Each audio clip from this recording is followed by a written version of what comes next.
Welcome back to the Thom Hartmann Program. I'm Alex Lawson, filling in for Tom, joined in studio, continuing in studio, Richard R.J. Eskow, host of the Zero Hour. We were just talking during the break about Obamacare and how you're critical of Obamacare, and it makes a lot of sense. But, you know, why don't you explain it? Yeah, a couple things. One is... well, let me start with this. I had an argument on the air once when I was guest hosting the Young Turks, actually, a long time ago. And a Obama supporter was on, and he was saying, why are you still criticizing this bill? And I said, because the debate isn't over, and I want to get 110% of everything we can get. And he said, well, Bernie Sanders has signed on to this bill. Is Bernie not liberal enough for you? And my answer was, Bernie Sanders got $2 billion in community health center funding in return for his support of this bill. What did you get? Because you know what? If you didn't get anything, you're getting played. So that was my position all along. Let's get 100% of what we can get out of that bill. And then once it's done, for exactly the same reason you said, for the Medicaid expansion, for the people that can be helped. But let's also recognize that having health insurance in this country is not the same as getting medical care in this country, that there are still enormous financial obstacles to be overcome. And by the way, actuarially, I called it right, that a lot of people would still not have health insurance when this was over. So let's be clear that it's a step forward, but it's a long way from where we need to be so that we don't, meaning the left in general, own the problems of a broken healthcare system. But that's exactly what we did. We walked into that trap. I just found a piece of mine from 2008 where I predicted exactly what would happen. And the reason is because it was predictable that if you make a broken system your own, people blame you for the problems of the system. They don't get the nuance. They don't get what a health insurance company does versus what the government does. You're going to own it. We owned it. That was our mistake. And, you know, I agree completely. Now you can see putting a name, Obamacare, as if it was one singular thing, just meant that all the brokenness of our non-system, you now had a name for it. Like, my premiums are going up. Thanks, Obamacare, right? Like, my drug costs are going, right? As if that was all one unifying thing. That totally happened and was predictable. I will say, you know, I could see that coming. The one I disagreed with you with and I didn't see coming, because it was so obvious to me. I didn't think that the Democrats or that many people would actually not understand that this was a step. It was so obviously a step for me, but it actually did become a terminus for far too many people, right? Like, for generations, the Democratic Party has stood for single payer, for healthcare as a right for everyone. And then all of a sudden, now it was up for debate a little bit. I don't think it is again, but I don't want to think or believe anymore. I want to ensure that this is, everybody understands that healthcare as a right is the only way that's what we're fighting for.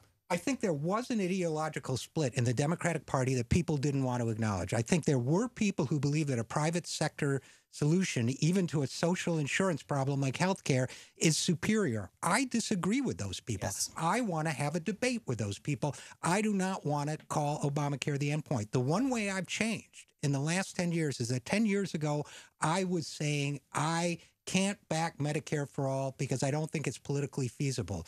The way I've changed in 10 years, I think it's the only solution that is politically feasible. It's politically feasible. Right, because people get it.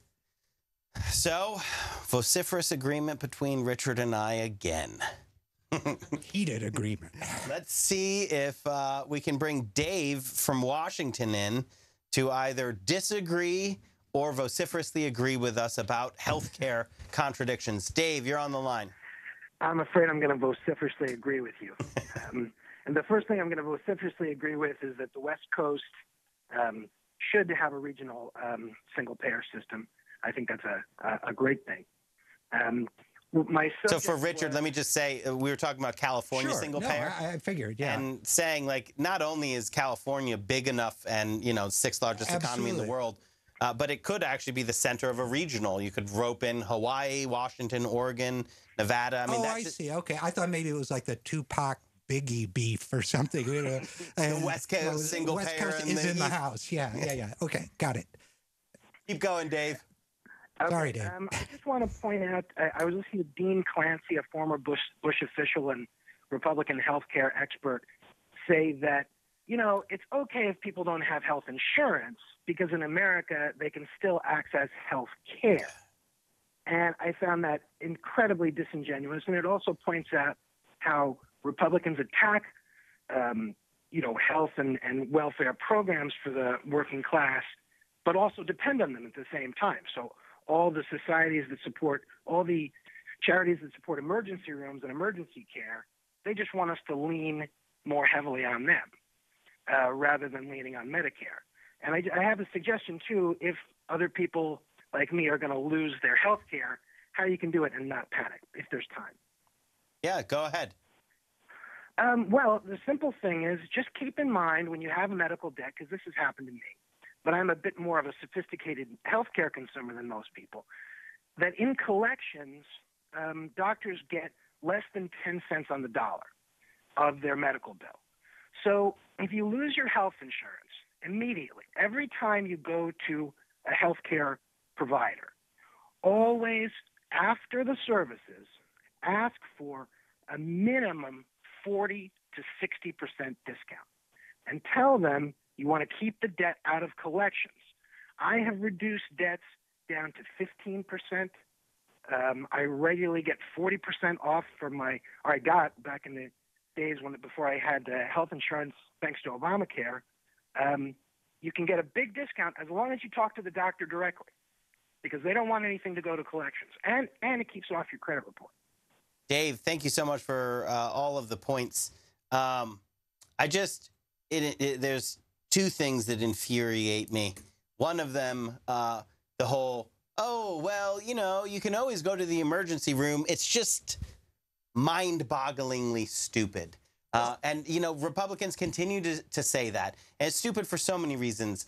Emergent care is the most expensive care there is. You can't go to the emergency room for everything. That's not how healthcare works. Chronic conditions, you don't go to the emergency room to manage your chronic condition.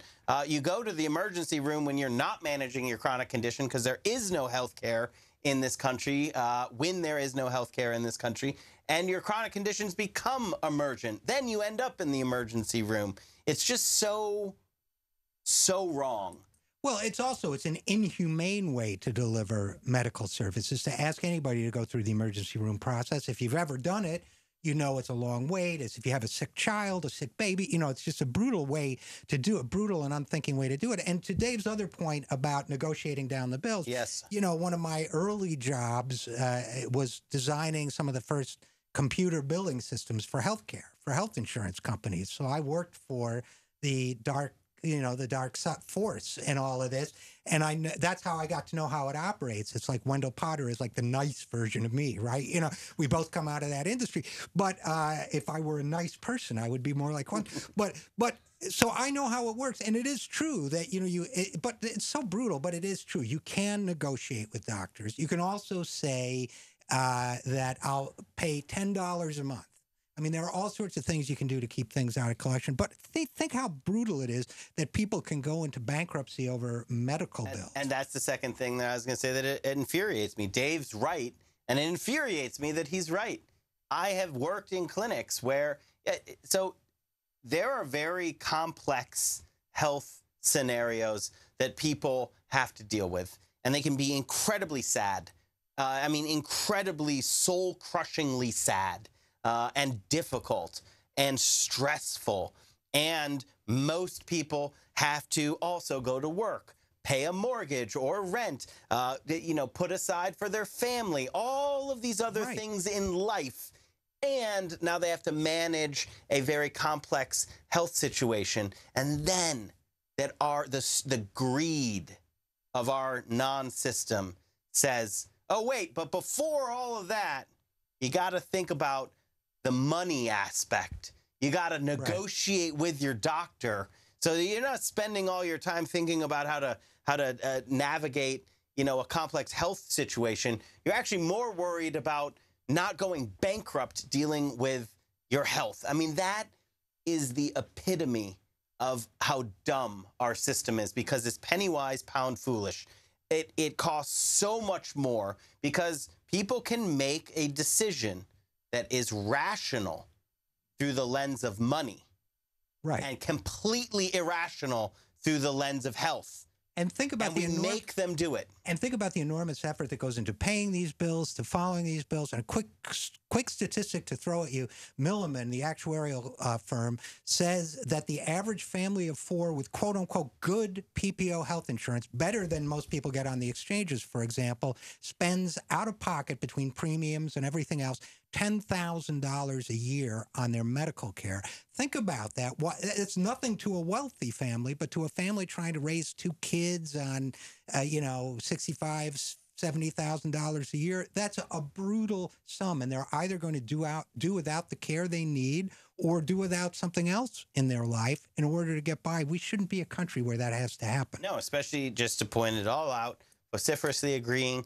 Dave, Richard, Alex, vociferously agreeing that in the wealthiest nation in the world, at the wealthiest point in our history, to pretend that we don't have the resources to provide health care as a right to everyone is just a travesty, because it is not we don't have, it is that we choose our priorities differently. We choose to give a $7 million tax cut to 400 of the richest people in America and let 10 people die. It's a choice. Right. It's a choice that is made. Right. And it's a choice not to be outraged about that. And it's a choice on the part of the American media not to say, why did I have to do that math?